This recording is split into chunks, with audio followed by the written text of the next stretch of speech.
Hey everyone, ELD here, and this is Cephalid Breakfast as I am currently playing it. Feel free to pause if you want to take a look at that beautiful list, but we're going to jump right in and talk about individual cards, hopefully revealing some details about the deck that I've learned over the many years of playing it. I was running this way before Thassa's Oracle, back with the Mimeoplasm and Murderous Redcap, along with Lord of Extinction. From there, upgraded it to Angel of Glory's Rise, and then Azami and Laboratory Maniac. But with the printing of Thassa's Oracle, this went from a meme deck to a legitimate Magic deck, and perhaps the best one in the format. Cephalid Illusionist, this guy is what it is all about. Now, in the past, you actually wanted the mulligan if you didn't have him in your hand. Now we've got Step Through, which is slower, but we have access to it, so we can kind of play as quickly as we need to. There are some matchups where you're looking for just a turn 2 combo, might actually mull aggressively for that, but if you can take the time, use your cantrips, and you're going to eventually find either a Cephalid or a Step Through. You're talking about 8 copies total of those in the deck, so it is not difficult to hit those when you're digging 3-4 cards at a time. And I do want to point out that this activated ability is not meaningless. The 2 and a blue, a lot of times pilots are surprised when I use it for the first time against them, or pointed it out after the match if I'm playing a mirror or whatever. This ability will clear the top of your deck. So if you ponder or brainstorm and have some stuff on there that you're not thrilled about, you can get that into the graveyard, which may even be a benefit in the case of Cabal Therapy or Narcomoeba, or just getting it completely out of the library so you're not going to draw it again, which can be better than shuffling at times. You can also sometimes, depending on how the game is played out, use this to repeatedly mill yourself out and then eventually cast a Thassa's Oracle from hand if you're in that game state. If, for example, they had to kill your Nomads and you're just in an absolute slog. So don't forget about that. It can target itself to mill out. And of course, you can hold off things like a Murktide Regent by blocking with Narcomoeba and then preventing all damage to and from it. So it's not efficient. It's 3 mana, which is quite a bit, and it can be difficult to progress your game plan when you're committing 3 mana at a time every turn. But it is worth noting, and it will be the difference between winning and losing if that wasn't part of your play patterns. Nomad en-Kor, this card I am up to a 4 of. I've run 3 in the past. Right now, I am all in on plan A with this deck. I am not a fan of pivoting, and we will talk a lot about that. But basically, this is the best enabler at 0 mana, instant speed. You are just targeting the Cephalid repeatedly, milling out your entire library, and at that point, they're not going to be able to interact very effectively. It's very difficult when it's instant speed, stacking stuff up. You can just respond by continuing to mill out your library. So this card is the best enabler. It is actually paradoxically better and worse versus creature removal. Now, if you had a Shuko out and you play an Orim's Chant, they can't respond with like a Snuff Out to screw up your combo. However, if you have a Nomads and you do that, they can. So that's kind of where it's at. It is a creature, so yeah, creature removal can handle it. Now, it is worth noting that damage can get thrown at like a Construct token, or even at a Thassa's Oracle if it happens to be in play. But overall, it is, I would say, better versus creature removal because they have to kill it at that time. If it was a Shuko, then they're going to end up killing the Cephalid, and the Cephalid costs 2 mana, this costs 1. You're generally happier that they killed the Nomads, especially if they have like a surgical extraction. If the Cephalid goes into the graveyard, that is a potential liability. Shuko, this is the card that you have more access to, even though it is slower in its ability to combo off. You have to do it at sorcery speed, meaning that if your opponent does have creature removal, they can potentially break up the milling and stop you dead in your tracks. However, you are able to tutor this up with Urza's Saga, so you probably use this more often than the Nomads, despite there only being 2 Shukos in the deck and 4 Nomads. You just have a lot of access to it because of the 3 copies of Urza's Saga and the fact that Nomads are sometimes just killed on sight. Narcomoeba, of course, one of the cards that makes this deck work. When it's put into the graveyard from the library, you're putting it into play, so you're getting 3 free bodies for Cabal Therapy and Dread Return. Also pitches to Force. It can trade off against Delvers by holding a Shuko. This card really makes the deck work, and kind of underrated. The Future Sight art is where you want to be if you can. It's probably, I don't even know, like 10 times more. It's probably several dollars instead of just 50 cents for the newer art. which isn't even that bad if you look at it. The new art's actually quite nice, but man, those Future Sight frames, I mean, that's probably the most I can say about that card. Cabal Therapy. This card is very important. Going to be really noticing a difference over the years of playing this card in terms of learning what to name. As you grow as a player, this card just becomes better. And of course, you can flash it back. Sometimes you'll actually have a Thassa's Oracle in play, and you'll be able to sacrifice it to Cabal Therapy, getting a double amount of value. Construct tokens get sacrificed to this sometimes in the middle of the game as well. But for the most part, it is in there in part because of a hang up from the previous builds where you had so many dead clunky cards that you often needed to Cabal Therapy yourself. That does sometimes happen. If you have a Thassa's Oracle or Dread Return in hand and you're going to be winning right now, if you don't have the mana to use either of those cards, you will need to therapy it into the graveyard in order to use that all in the same turn. Otherwise, you're going to have to cast those cards from hand, which may or may not even be possible. So Cabal Therapy is a card 1 to 2 copies of. I'm on 2. I like the ability to combo and have a really high chance. I mean, you're 2/3 more likely to hit a Cabal Therapy than a Thassa's Oracle. 50-50 with the Dread Return. You at least have a shot versus Surgical. And at that point, if you do Cabal Therapy them and they still have more stuff going on, then you at least get to see their hand and alter your plan, because sometimes you're going to pivot and win with your Thassa's Oracle from hand. Dread Return. Now, I'm only on 1 Underground Sea. I was testing a build with 2 for a little while. Never really cast it from hand. There have been games where being able to cast it from hand would have been game-winning. However, I haven't had that come together. I've had situations where it would be interesting to keep it off of a Brainstorm or Ponder, but I just didn't have the second Underground because it had already been milled from a grindy game where Cephalids had been killed in the middle of a back and forth battle. So, you know, the jury's still out on a second Underground. It certainly doesn't guarantee you're going to be able to cast this card, as the second one can get milled pretty easily. But this card is, again, what makes the deck work. You're milling everything out, sacrificing some creatures, and getting your Thassa's Oracle back. This card is what brought it to the S tier as far as I'm concerned. That's really when things started getting on another level. This deck became very good once you didn't have all the clunky cards in it, and also a card that you can easily cast from hand. This is only 2 blue mana. The previous builds, upgrading to Laboratory Maniac, again, that was a really big deal because it was really good versus Grave Hate.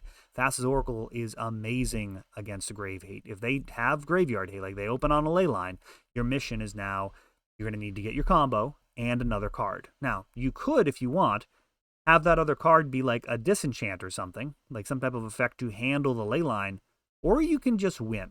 That's how good Thassa's Oracle is. Like, no matter what, if your opponent has some type of interaction, you then need interaction for their interaction. You might as well just win. That's the best answer. So that's where I'm at. That's what plan A is for this deck, and I am not a fan of all of the pivots. The deck does an incredibly good job of just getting Thassa's Oracle into play, come hell or high water, and I think that's the way to build it. I don't like the Staff of the Storyteller stuff and the different pivots that people are trying to do, the Yorion builds that people were running for a while. Those have finally fallen out of fashion. I think people are starting to slowly kind of catch up to where I think this deck should be. We'll see as the months go on, as more people try out versions that are similar to mine. Urza's Saga, a great addition for Modern Horizons 2. Not the best addition, but a great addition. And for this deck, it allows you to tutor up your Shuko and also gives you the ability to create bodies that can be sacrificed to Cabal Therapy and Dread Return while having kind of a plan B. Now, this is the only like pivot in the deck. You can create some constructs along with the Shuko. That's going to be 7 damage on board from only 1 land. For 1 card's producing 7 power uncounterably, while also having your combo piece online to potentially win. If they do need to answer your constructs, maybe you can then pivot back to your plan A once they've exhausted their creature removal. So this card, very strong, mostly in there just to tutor up the Shuko uncounterably and have that dual utility of being a mana source and a combo piece. This, I would say, is the best card for Modern Horizons 2 for this deck, certainly in the main deck. This is an uncounterable, instant speed, demonic tutor that pitches the Force of Will in the deck. It is so good. And I think this is the biggest discrepancy between the list that I've been playing and the list that I'm seeing online. I think 4 Step Through is absolutely where you want to be. It is just the best answer to graveyard hate. They have a ley line out. You tutor up Thassa's Oracle and play it from hand. They have Grafdigger's Cage. You name it. You can sidestep their hate by just getting the Oracle and just winning. So this card is absolutely incredible. Now, the 5 mana part, it's come up a couple of times. It's pretty rare. It has come up in some losing efforts and in some winning efforts, but for the most part, you have gone way off the rails if you were using that. It's also worth noting that this can be retrieved with Step Through, or with Mystic Sanctuary. So it gives you a combo piece that you can actually tutor up with your fetch lands once you've used it earlier in the game. So just incredibly good. Just so good. If you're not on 4 copies of this and you play Breakfast, you got to do yourself a favor and try out this list and just see how tenaciously you can go after the combo instead of needing to pivot and trying to use Stoneforge and try and win a game with Batterskull like it's 2010. I mean, you really owe it to yourself to try out this build and see how differently it plays. Of course, Brainstorm, can't speak highly enough of this card. Brainstorm and Ponder, both absolutely super important to the deck. You've got your fetch land mana base, so you're shuffling away, constant card selection, constant making these little decisions which end up having a huge impact on the game. Brainstorm does put back your combo pieces that you don't want to see and gives you just the perfect balance of how much mana do you want. Now, very often with this deck, I will hold on to extra lands if I'm drawing badly to brainstorm them back. If you have 2 extra lands in your hand when you draw that brainstorm, you are going to basically be playing Ancestral Recall with this deck because you only need 2 cards to win. You could turn that into literally like Orim's Chant and the 2 combo pieces, and that's a wrap. So if you have extra lands, depending on the board state, you're probably not looking to ramp up to hardcast Force of Will like many decks will do. If they kind of flood out from that 3rd, 4th mana, they'll happily go up to 5 mana and be fine to, Force of Will their opponent's cards coming off the top of the deck. Very often you actually want to cash those cards back in to turn into additional combo pieces or protection. Of course, both of those you're going to want to use carefully with your shuffle effects to really maximize, because the difference in between protecting your combo and like redundant combo pieces, like it's very, very important to be able to make the best decision based off of the matchup and your opponent. Force of Will, absolutely the best protection that there is. This is free. This not only protects your combo, but stops you from just straight up dying to many of the faster decks in the format. Post board, I'm actually on 2 Force of Negations as well, so I love the fact that versus the decks that are faster, and there's not that many that are faster, to be honest. This is a deck that can win on turn 2, just turn 1 Nomad, turn 2 Cephalid, GG. Those decks, they want to jam on turn 1, and if they have a turn 1 win with no protection, they should do it. Like, that's actually like why you play those type of decks. Like, you're just going to turn 1 Adnaz or turn 1 Pier or whatever it is, and it's generally correct. However, post board, it's actually more likely that we'll be able to counter it than not. So it takes one of their greatest strengths, which is being faster than us, and turns it into a losing proposition. So obviously incredibly important for any blue deck. You could talk about this card for hours and how crucial it is. But that is just something to keep in mind, that the decks that are faster than you are one of the potential difficult matchups, and sideboard is going to address that. Daze, what can be said about Daze? I mean, this card is so important. It also gets that island back to your hand, which can be a Mystic Sanctuary to rebuy a important card from your graveyard, or just keeping the number of cards in hand neutral so your Brainstorm effect can still exchange cards in hand for better cards off the top of the library. And of course, when you're pushing through a turn 2 win, Daze is about as good as it gets. There's plenty of examples of that on the channel where I'm able to just jam on turn 2 with 1 or 2 Dazes. Now, this build is also all island heavy, so there's no more Cavern of Souls. So that's the significant difference as well. So you're going to be able to ponder and brainstorm and Daze without too much difficulty compared to some of the previous builds that I've had. There's more mana in this. Previously, I was running Aether Vial, and now I'm much more impressed. I actually think Brainstorm and Ponder are more important than Aether Vial in this deck, by a sound margin. That's why I've ended up on this build. You just really don't want to be in those situations where you're relying on Aether Vial when it's not necessary. Brainstorm and Ponder can help shore up any type of matchups. And all right, on to Orim's Chant here. We are doing this in one take, so no script. Doing the best I can for you. Chant is unbelievably good in this deck. It blanks the best thing against you, which is going to be creature removal. They can be sitting there with a fistful of Pyroblasts, Lightning Bolts, Snuffouts, Swords to Plowshares, you name it. They can all kick bricks because Orim's Chant's going to shut them down for this key turn. Also shuts off most of the graveyard hate. Faerie Macabre, still a card that can potentially get you, but there's very little that can interact with you once Orim's Chants have kicked in. I mean, you're talking basically like Boseiju to hit the Shuko, Otawara to hit one of your key permanents, Faerie Macabre. There's a real small amount of cards that channel, which is not casting the card, just creates an activated ability, or triggered ability when you cycle it. Those type of effects. Orim's Chant, unreal. We are on Chant because it has the ability to be kicked and shut off the attack step. I mean, you could make a half-hearted argument that the One Ring would make you want to run Silence, as you can't target them once they have protection, but I believe we're going to be so favored versus that deck that's really a non-issue. I don't think you want to play objectively worse cards to help a matchup that you're already really favored in. But this card, absolutely amazing as a 4 of. It's a spot that you could tinker with. I think Daze, Teferi, and Orim's Chant are kind of all in that same type of role as not being as good as Force of Will, but protecting everything. So it's really a question of what is the mix. I'm coming down on 4 copies of this. I think it's unbelievable. Getting it back with Mystic Sanctuary has been backbreaking, and it's probably the scariest card in the deck for many, many of the better decks in the format. I mean, we're talking about a response to Dark Ritual. That's horrifying. Your opponent goes turn 1 Ritual, and you're like, I guess I'll Chant here.